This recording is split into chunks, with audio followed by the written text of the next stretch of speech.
भाभी दुखी क्यों बैठी रहती हो? हंसते रहा करो, घर की रौनक बढ़ेगी। जी ननद जी, जैसा आप लोग कहते हैं हम ऐसा ही करेंगे। हाँ ही सही कह रही है, हमेशा खुश रहा करो।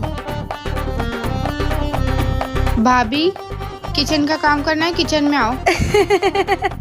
ठीक है ननद जी, आती हूँ। अरे सुनो, मेरा वॉलेट देखा है क्या? ये वॉलेट कहाँ होता है? अरे पर्स। अच्छा वो तो इधर ही पड़ा है, ये लीजिए। सुनो, मुझे गांव जाना पड़ेगा, मेरे चाचा जी की डेथ हो गई है। बहुत दुख की बात है, तुम्हारे चाचा मर गए। हमको सच में बहुत बुरा लग रहा है। अच्छा ठीक है, जाओ आराम से आना। पागल औरत, तू हंस क्यों रही है?